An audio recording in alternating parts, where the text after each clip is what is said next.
महर्षि विश्वामित्र की तपोभूमि और मिनी काशी कही जाने वाली बक्सर में 1 जून को लोकसभा चुनाव है। देखिए अंतिम चरण में यहाँ पर चुनाव है, लेकिन चर्चा जो है काफ़ी पहले से हो रही है। चर्चा आपको बता दें कि स्थानीय बाहरी उम्मीदवार को लेकर माहौल गर्म था। भाजपा के अंदर ही कहीं ना कहीं एंटी कमेंसी थी। अश्विनी कुमार चौबे जो मौजूदा सांसद हैं, वह उनका जो है कहीं ना कहीं गुस्सा सामने आ रहा था, उनका आक्रोश सामने आ रहा था। वह लगातार जो है प्रतिक्रिया भी दे रहे थे और कहा जा रहा था कि भाजपा के अंदर अपने लोगों से ही जो है डर है और गैरों से लड़ाई है। बक्सर लोकसभा पर बात करने के लिए मेरे साथ मेरे सहयोगी उदित आर्यन मौजूद हैं।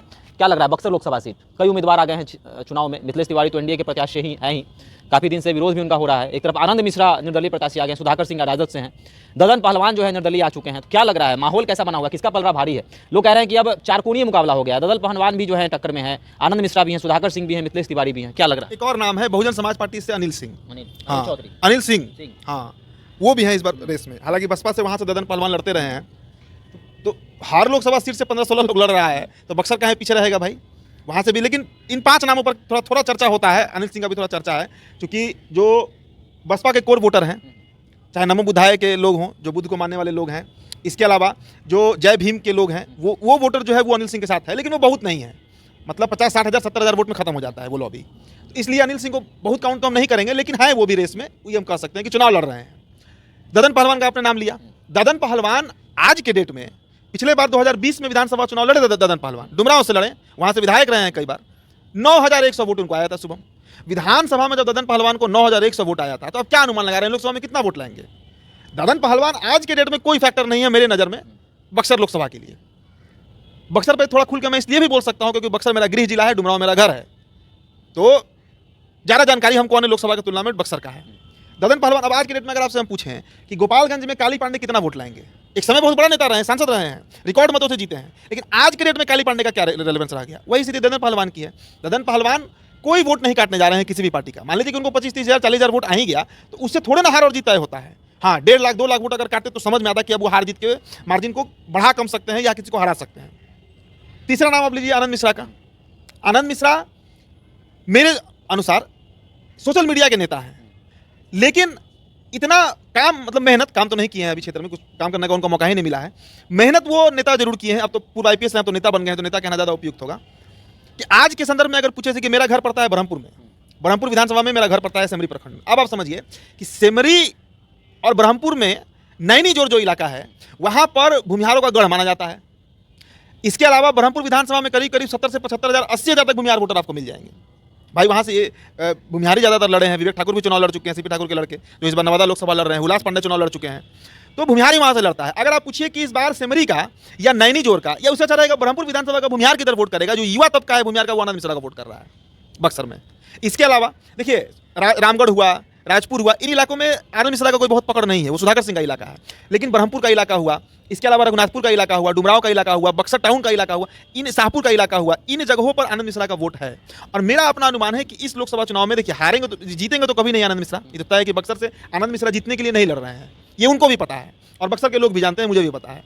लेकिन बक्सर में आनंद मिश्रा 75 हज़ार से 1 लाख वोट जरूर ले आएंगे सुबह, और वो वोट सीधा कटेगा बीजेपी का, वो सीधा बीजेपी का वोट कटेगा। और आनंद मिश्रा को तो ताकत बीजेपी के यही ना बड़बोले जो नेता हैं हेमंत बिश्व शर्मा, वो देकर चले गए। अभी 2 दिन पहले बक्सर के मैदान में जो भाषण दे रहे थे हेमंत बिश्व शर्मा, उसमें उन्होंने कह दिया कि आनंद मिश्रा को हम वापस असम ले आएंगे। और यही हेमंत बिश्व शर्मा है जो असम के विधानसभा में IPS आनंद मिश्रा का तारीफ किए थे कि क्राइम कंट्रोल कर दिए वो पूरी तरीके से।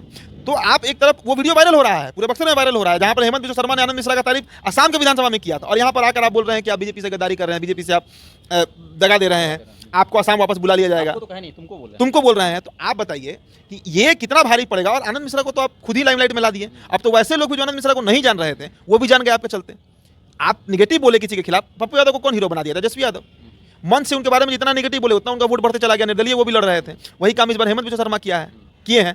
अब इसके अलावा समझिए सुधाकर सिंह 2019 में जगदानंद सिंह चुनाव लड़े, हार गए, बहुत कम वोट से हारे थे। मेरा अनुमान है कि 4,70,000 वोट अश्विनी चौबे को आया था और 3,60,000 वोट आया था जगदानंद सिंह को। 1,10,000 या 20,000 के अंतर से जगदानंद सिंह हारे थे।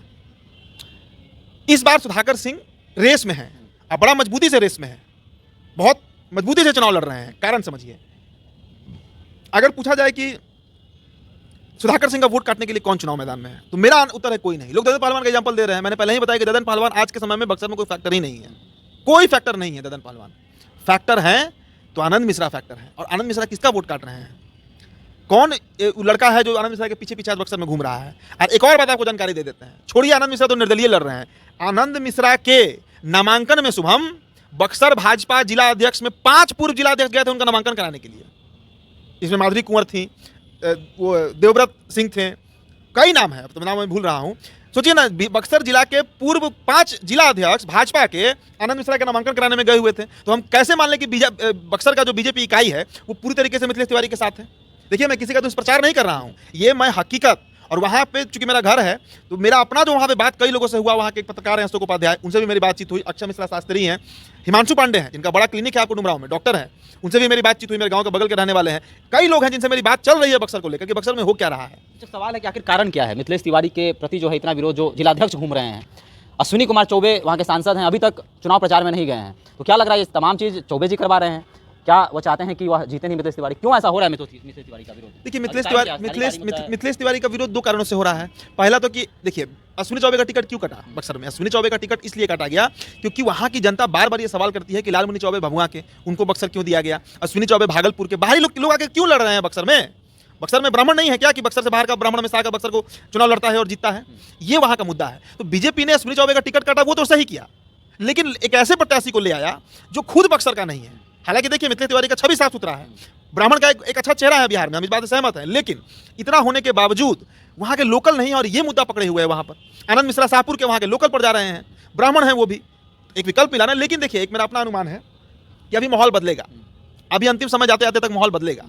बक्सर में मुझे नहीं लगता है कि बीजेपी चुनाव हारेगी, मेरा अपना अनुमान है। हालांकि देखिए, कुछ भी हो सकता है जी बक्सर में, जब लालमुनि चौबे भी वहाँ से हारे हैं 4 बार सांसद रहने के बावजूद। अश्विनी चौबे तो 2 बार लड़े ही, दोनों बार जीते, मोदी लहर में जीते, नहीं तो अश्विनी चौबे वहाँ से नहीं जीते। लेकिन इस बार मानकर चलिए कि लड़ाई बड़ी तगड़ी हो गई है, बहुत तगड़ी लड़ाई चल रही है बक्सर में। तो बक्सर का गुणागणित अभी कुछ भी नहीं कहा जा सकता। देखिए, जब तक 6 फेज का वोटिंग नहीं हो, और हालांकि अभी 25 तारीख को मोदी जी भी जा रहे हैं बक्सर, तो उसका भी तो इम्पैक्ट पड़ेगा ही पड़ेगा। लेकिन एक विरोध है भाजपा के खिलाफ वहाँ पर, वहाँ के कई लोग हैं जो इस बात को लेकर लगातार विरोध कर रहे हैं कि बीजेपी ने एक ऐसा प्रत्याशी को टिकट दे दिया, जबकि इसमें गलती मिथिलेश तिवारी की नहीं है। मिथिलेश तिवारी का देखिए, मिथिलेश तिवारी बड़ा वोकल नेता है, मेरा तो मैंने कई साक्षात्कार किया है उनसे, और मजेदार बात यह है कि मिथिलेश तिवारी गोपालगंज से आते हैं जहाँ मेरा ससुराल है, और लड़ रहे हैं मेरे जिला से, बक्सर जिला से। तो एक तरह से उनसे मेरी लगातार बात होती है, और साफ सुथरा छवि के नेता हैं, सब कुछ है। लेकिन वही है कि उनका विरोध हो रहा है, और किस कारण से हो रहा है वो बीजेपी के लोग जानते हैं कि भाई लोकल नहीं है। हालांकि देखिए, अगर लोकल का मामला मैं बहुत नहीं मानता हूँ। आप बताइए ना, रोहिणी आचार सारण से लड़ रही है, सारण से क्या संबंध है उनका? मीसा भारती पाटलिपुत्र से लड़ रही है, राजेश वर्मा खगड़िया से लड़ रहे हैं ना, संभवी चौधरी का समस्तीपुर से क्या रिलेशन है भाई? नरेंद्र मोदी का बक्सर बनारस से क्या रिलेशन है? नरेंद्र मोदी का ही बनारस से क्या रिलेशन है बताइए? लालू यादव 1977 में छपरा से चुनाव लड़े थे, छपरा के रहने वाले तो है नहीं, तो रहने वाले गोपालगंज के हैं। इसलिए लोकल का मुद्दा बहुत मुझे समझ में नहीं आता है कि क्यों इसका विरोध होता है। कोई बहुत औचित्य नहीं है, लेकिन विरोध इस बार मिथिलेश तिवारी का इस पर हो रहा है। और ये विरोध का और सबसे बड़ा फैक्टर मैंने बताया ना कि आनंद मिश्रा बन गए हैं। आनंद मिश्रा धीरे धीरे ही सही, लेकिन इतना मजबूत हो जाएंगे, इसका अनुमान बीजेपी नहीं लगाई थी। और बजाबते वीआरएस लेकर वो व्यक्ति आया।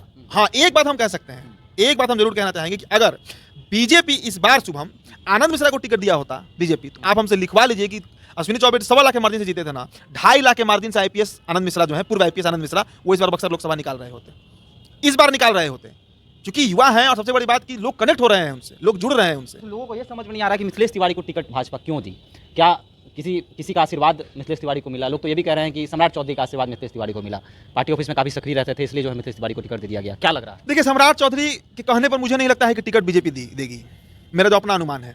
केंद्रीय नेतृत्व जो है वो बिहार में नेताओं पर नजर रखता है। मैंने कहा ना कि ब्राह्मणों में सबसे वोकल नेता मिथिलेश तिवारी थे, आज भी हैं। जो काम किया उसका वो भी एक फैक्टर नहीं है। मेरा अपना अनुमान मैंने बताया ना कि जितना वोकल होकर मिथिलेश तिवारी आवाज उठाते हैं। देखिए, बिहार में बीजेपी को ब्राह्मणों का एक चेहरा चाहिए ना, एक ब्राह्मण नेता चाहिए ना। कौन बनता? मंगल पांडे बनते हैं। कौन बनता? आप बताइए ना, कौन बन सकता था? कोई उस लायक है ही नहीं। मुझे नहीं नजर आता है कि ब्राह्मणों में कोई उस तरह का प्रतिनिधित्व कर सके। वो इसीलिए Mithilesh Tiwari was the only option for Bihar BJP कि उनको वहां पर प्रतिनिधित्व करने का मौका दिया गया कि आप चुनाव लड़िए, जीतिए, अगर जीतिएगा तो बिहार में ब्राह्मणों का चेहरा बन जाइएगा। लेकिन ये दाव बीजेपी को अब उल्टा पड़ गया।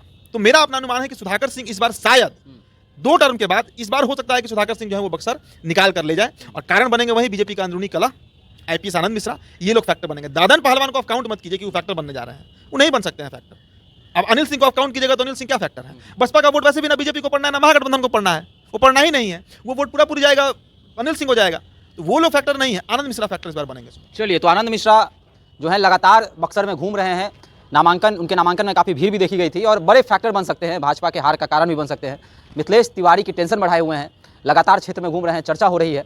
लेकिन कारण ये भी है कि शायद माहौल बदले भी। 25 तारीख को पीएम नरेंद्र मोदी का जनसभा भी है बक्सर में, तो हो सकता है जो नाराजगी है, चाहे वो अश्विनी कुमार चौबे का हो या फिर बक्सर कोर कमेटी का हो, जिलाध्यक्षों का हो, तो क्या कुछ होता है आने वाला समय, 1 सप्ताह बाकी भी है अभी चुनाव का, तो 1 सप्ताह में क्लियर हो जाएगा कि बक्सर की लड़ाई जो है वह किसके पक्ष में जाती है। और साथ ही साथ जो त्रिकोणीय मुकाबलों की बात की जा रही है कि सुधाकर सिंह, आनंद मिश्रा और मिथिलेश तिवारी, और साथ ही साथ बसपा के अनिल सिंह भी जो है चुनावी मैदान में है, ददन पहलवान भी हैं, तो क्या कुछ हो सकता है आने वाला वक्त बताएगा। आपको क्या लगता है बक्सर में कौन जीत सकता है, अभी हमारे साथ साझा कर सकते हैं। धन्यवाद।